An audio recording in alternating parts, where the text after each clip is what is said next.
કંઈ બી થાય ને મારી સાથે આવું કેમ થાય છે, એટલે જખ મારવા થાય છે. બોલ. હમણાં ફાધર્સ બહુ સરસ વાત કરતા કે ડિપ્રેશન, હતાશા. તમને ખબર છે સાહેબ, 10,000 વર્ષના ભારતના ઇતિહાસમાં એક પણ પુસ્તકમાં હતાશા, ડિપ્રેશન જેવો કોઈ શબ્દ જ નથી. આ સાલું બધું બહારથી આવ્યું છે. અહીંયા તો 2 વીઘા જમીનો ધોતિયું ફાટેલું હોય તોય બીડી પીણ મજા છે. અને અત્યારે કેવું થયું છે, હમણાં હું ઊંઝા ગયો, મારા એક ફ્રેન્ડ અમેરિકાથી મને વસ્તુ આપી, હું આપવા ગયો તો એના ફાધર બેઠેલા ખેતરમાં. હાઈવે ઉપર 700 વીઘા જમીન, 2 બંગડીવાળી ગાડીઓ, BMW, મોટો બંગલો. કાકા ખેતરમાં બેઠા. કાકા કેમ છો? આ મજામાં, પણ આ બાજુનું ખેતર લેવાઈ જાય તો સારું. કાકા મરી જાઓ ને હવે પાર આવે કેટલું ભેગું કરશો? હાલ તમે બધા હસો તો કેવા ફેર એન્ડ લવલી જેવા લાગો છો. હમણાં બહાર જશો, એ ચાવી ક્યાં ગઈ, વાઈફ ક્યાં ગઈ, યાર એ તારી છે લઈ જા, અમારે કંઈ કામ નથી. કેટલી ચિંતા. લાલીઓ ક્યાં ગયો તો, પણ લાયો શું કરવા ધ્યાન નથી રાખતા.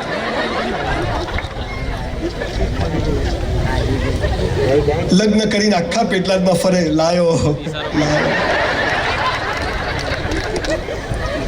ચાલનાના પૈસા પૂરા થઈ જાય, વરસમાં તો લાલીઓ આવી જાય. હરી ઈચ્છા, હરીની ઈચ્છા છે. હરી તો દર વર્ષે કરશે. ચાલે. સરકાર કંઈ કરતી નથી, સરકારને આ જ ધંધો છે ભાઈ. હું કોઈ મોટિવેશનલ સ્પીકર નથી, બહુ ખુલાસાની કરું.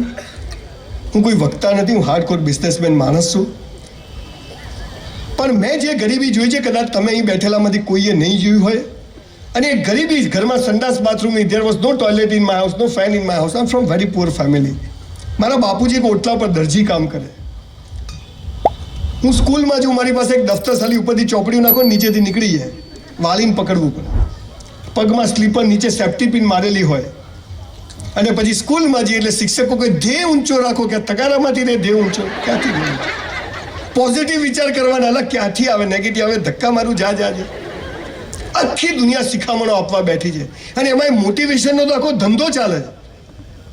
કોટ બોટ પહેરીને આવે, અહીંયા માઇક લગાવીને દોડતા સ્ટેજ પર, તુમ કર સકતે હો, યુ કેન, વી કેન, લે કરીને બતાય. આ દુકાન ચાલતી નથી, ચલાવીને બતાય. તું આ વાઈફ માનતી નથી, આ હસબન્ડ પૈસા કમાતો નથી, ઘર કેમનું ચલાવવું? મોટિવેશન એટલે હવા ભરવાની નહીં, હવા વધારે ભરો તો ટાયર ફાટી જાય. મોટિવેશન એટલે તમે જ્યાં છો ત્યાં બેસ્ટ છો, અને શું કરીએ તો જીવન મસ્ત પસાર થઈ જાય. આ સાલો કોઈ કહેતું સ્વર્ગમાં અપ્સરાઓ છે, અહીંયા ઓછી છે. સ્વર્ગમાં દારૂ ને દૂધ ને બધી વાતો. કોઈ મરેલો ઉપર જઈને પાછો આવ્યો? કોઈ મરેલો ઉપરથી પાછો આવ્યો? કોઈ જીવતો જઈને આવ્યો? સ્વર્ગ અને નરકની વાતો થાય, પાપ અને પુણ્યની વાતો થાય, પણ એક સાલું નાનકડું જીવન કેમ મસ્ત જીવાઈ જાય, સાલું કોઈ કહેતું નથી. આગળ વધો, ધ્યેય ઊંચો રાખો. ઓલા મંગલ પર ઘર બનાવવું છે, અહીંયા પેટલાદમાં ભાડે નથી મળતું. શિખામણો બધા આપે છે, પણ પાયાની વાતો શું છે મને આવડી ગયું, મારો દાવો નથી. પણ એ ગરીબ ઘરમાં જન્મી. I never think of scooter, I never think of Mercedes, I never think of foreign countries. અત્યારે ગઈકાલે જ 1 મહિનો ઓસ્ટ્રેલિયા, સિંગાપોર, હોંગકોંગ ફરીને આવ્યો છું. સવારે અમરેલી હતો, તમને મળવા માટે નોન સ્ટોપ 400 કિલોમીટર ડ્રાઈવ કર્યું. અમદાવાદ ગયો, ત્યાંથી 6:30 ટાઈમ આપ્યો, એટલે બાપુ તો આવી ગયા. એક બાર मैंने कमिटमेंट कर लिया, फिर खुद की भी नहीं सुनता हूँ. है ना, આ પાવર ને ટેમ્પરામેન્ટ જોઈએ. હું શું કરું અહીંયા? તું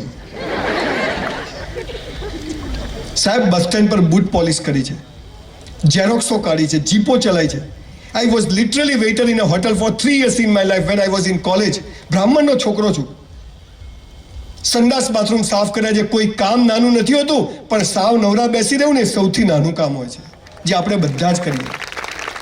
હું હમણાં અહીંયા આવ્યો તો એ બહાર પાનનો ગલ્લો હતો, અહીંયા સામે તો 2 છોકરા ઉભેલા. બાઇક હતું લગભગ 15-20 લાખ, આટલે પેન્ટ પહેરેલું. મેં ગાડી ઊભી રાખી. મેં તો શું છે? મને કે લો વેસ્ટ. મેં તો સાલા તારા વેસ્ટ જ ક્યાં છે? ખેંચો તો ઉતરી જાય. હાથમાં મસાલો. કહો આવ્યો દેશ માટે કંઈક કરવું. તારા માટે કર, દેશ તો ચૂલામાં જતો, તારું કરતું. 3 બટન ખુલ્લા અને પાસળીઓ દેખાયો, પહેલો, બીજું, ત્રીજું. છોકરીઓ હોય તો પથરો મારે તો આટલે પડે. ઝાંસી કી રાણી ક્યાં છે એક તો બતાવો. બધું ચાલે છે. નાનપણથી આપણને બધાને ભિખારીઓ બનવાની, નપુસંગ બનવાની ટ્રેનિંગ આપી છે. અને સમાજ ચાહતો બી નથી કે તમારી પ્રગતિ થાય. સમાજ ચાહે છે કે તમે દબેલા રહો, તમે અંધારામાં રહો અને દિવેલ પીધેલા ફરો, તો જ એમની દુકાનો ચાલે. એટલે કોઈ સાચી વાત કહેતું નથી. મને સારું બોલતા નથી, તું સાચું કહેવા આવ્યો છું. જીવન મસ્ત છે, લાઈફ ઇઝ સો બ્યુટીફુલ. કોઈ કહેતું હે મોટા થાવ ખબર પડશે. તને હું પડી તમે પડશે, તું દિવેલ પીધેલો ફરે, અમે દિવેલ પીધેલા ફરશે. જેને જુઓ, જેમ માણસ ખરેખર 15, 20, 25, 50, 60, 70 વર્ષ સુધી એમ હસતો થવો જોઈએ, ખીલખીલાટ. જેમ જેમ મોટી ઉંમરનો થાય શું છે શું છે ભાઈ, હસી જાય ને પછી લાફિંગ ક્લબમાં જાય, હે એટેક આવી જશે. એમને હસવાનું. એ ગરીબ ઘરમાં જન્મી રહેવા માટે ઘર નહોતું, 160 બંગલોની સ્કીમ ઈશ્વરે પૂરી કરાવી દીધી. બાપુજીની ઓટલા પર દરજીની દુકાન હતી, 10 બાય 10નો ઓટલો, અત્યારે 200 દુકાનનું કોમ્પ્લેક્સ બને. પિક્ચર જોવાના પૈસા નતા, ફિલ્મો બનાવું છે. હું મારી યશ ગાથા ગાવા નથી આવ્યો, પણ પાયાની વાત કહેવા માટે તમને પાયાની વાતો ખબર હોવી જોઈએ. મારે ક્યારેય ચૂંટણીમાં નથી ઉભા, કે તમારાથી મને કોઈ અપેક્ષા નથી. 2000 સેમિનાર સમગ્ર વિશ્વમાં કર્યા, 1 રૂપિયો લીધો નથી સાહેબ કોઈની પાસેથી. અને કદાચ આજે લઉં છું તો એ પણ સારા કામમાં વાપરી દઉં છું. મારી આવક નથી, ઈશ્વરે મને ઘણું જ આપ્યું છે અને જે છે એમાં હું હેપી છું. બધું મૂકીને જવાનું છે, લઈને જવાનું નથી. આ સાલું મૂકીને જવાનું છે તોય આટલી ઉપાધિઓ છે. જો લઈને જવાનું હોત તો 4 ગાડી આપણી. જીવન મસ્ત છે સાહેબ, પણ કોઈ કહેતું નથી. ન ધર્મગુરુઓ કહે છે, ન એજ્યુકેશન સિસ્ટમ કહે છે. અને એજ્યુકેશન સિસ્ટમની તેવી પથારી ફરી ગઈ છે કે સાલું સ્કૂલ કોલેજોમાં ભણાવે એ જીવનમાં કામ નથી આવતું, અને જીવનમાં જે કામ આવે હાલ સ્કૂલોમાં ભણાવતા નથી. 5 વિષય ભણવાના, ગણિત, વિજ્ઞાન, ભૂગોળ, ઢેકણું પૂછડું. 5 વિષય ભણે અને 15 લાખ છોકરાઓ પરીક્ષા આપે. શું આ 5 વિષય માટે જ 15 લાખ છોકરાઓ પેદા થયા છે? હું હમણાં ઓસ્ટ્રેલિયા ગયો. કમ્પ્યુટર એન્જિનિયરને કલાકના $20 મળે છે, પ્લમ્બરને $80 મળે છે. બોલો, પ્લમ્બર થવાય કે કમ્પ્યુટર એન્જિનિયર થવાય? ડોક્ટરો બેઠા છે એટલે નથી કહેતો એમનું. મને ઘણા બધા પૂછે, સંજયભાઈ તમે ગરીબ હતા તો આટલા બધા પૈસા ક્યાંથી કમાયા? બેંક લૂંટી. અમારે સાહેબ શું છે, અમે પેટલાદની બાજુના ગામડામાંથી આવીએ ને, અમારે કોઈ સપોર્ટ નથી. તને સાલા મુકેશ બી અંબાણી સપોર્ટ કરે ને તું એને ભિખારી કરે એવી નોટ છે. તારે કંઈ કરવું જ નથી સાહેબ. દુનિયામાં થોડા આપણે શું કહીએ, આને મસાલા છોડાવી દો, આને દારૂ છોડાવી દો, આ દિવેલ પીધેલો ફરે છે, આ ડિપ્રેશનમાં છે, આ કેમ? આપણે શું કરીએ, ઝાડ ઉપર બહારથી ફળ ફૂલ લગાય છે, મૂળિયામાં પાણી કોઈ નાખતું નથી. હું તમને મૂળિયામાં પાણી નાખવાની વાત કરવા આવે.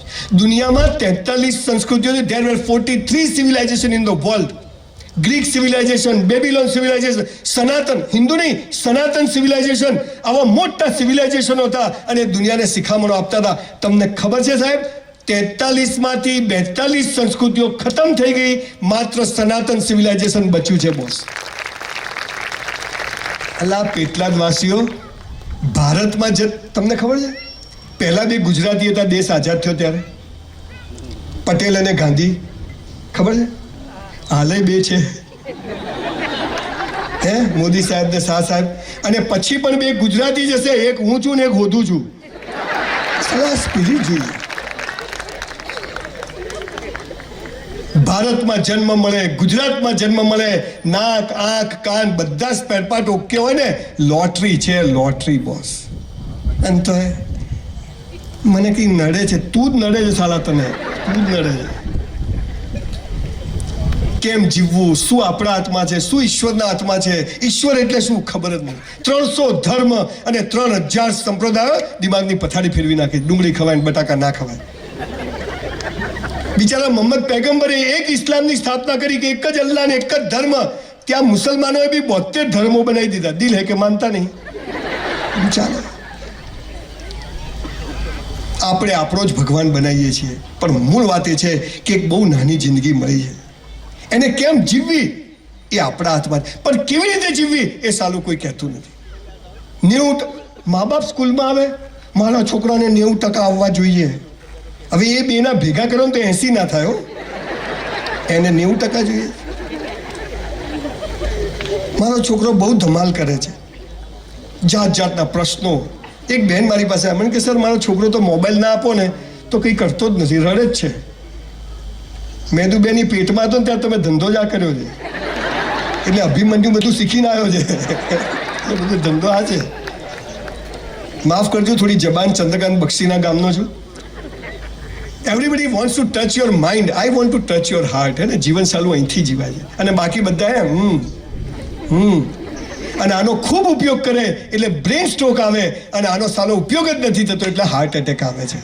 હે ને, આ પાયાની વાત છે. અહીંથી જીવવાનું. આ કાચબો છે, આ સસલું છે, સસલું થાકી જશે. હાય પૈસો, હવાર પડે અને સાલું એમ થાય કે પૈસો જોઈએ, અને સાંજે પથારીમાં પડીએ એટલે એમ થાય સાલી શાંતિ જોઈએ, અને શાંતિ પૈસાથી આવતી નથી. 5 લાખ રૂપિયાનું ડાઇનિંગ ટેબલ આવે સાહેબ, પણ 5 લાખમાં ભૂખ ના આવે.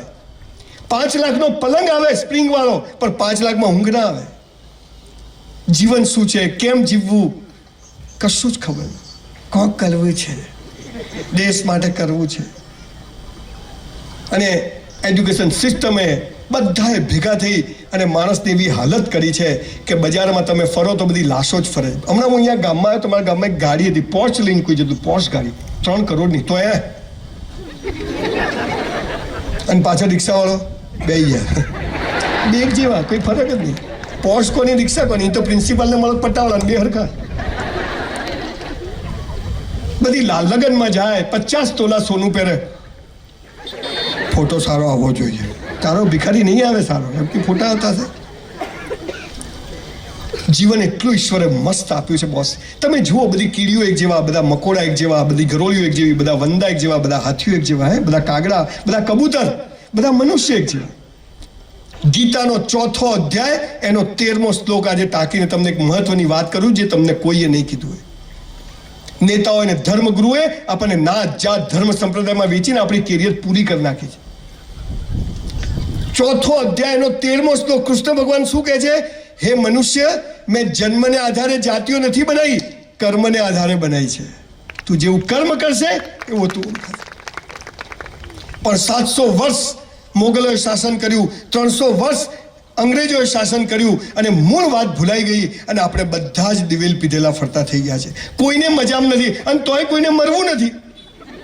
કોરોના મને બચાવી લો, એટલે કાકા 90 થયા, હવે જાઓ. અને ભિખારીઓ બનવાની જે કોરોના આવ્યો ને, જેને મળો ને બોલો ધંધાની પથારી ફરી ગઈ. મેં તો તું પહેલા કરોડપતિ હતો, તું સાલા પહેલા કોઈને ટાઈમસર નતો આપતો. આ તો હાલ બહાનું મળ્યું, કોરોના છે, શાંતિ રાખ. નરેન્દ્રભાઈએ 500 ને 1000ની ખબર છે 8 વાગે આવીને કીધું બંધ. તમારા અમદાવાદમાં જેને મળો બોલો બંધ કરી દીધી, કીધું નહીં, એકદમ બંધ. મેં તારી પાસે કેટલી છે? આપણી પાસે ક્યાં છે? ભિખારી તારે છે શું? બોલો હે, યુક્રેનમાં યુદ્ધ ચાલે છે, તું શાંતિ તારા ઘરમાં ના થાય ધ્યાન રાખ ને.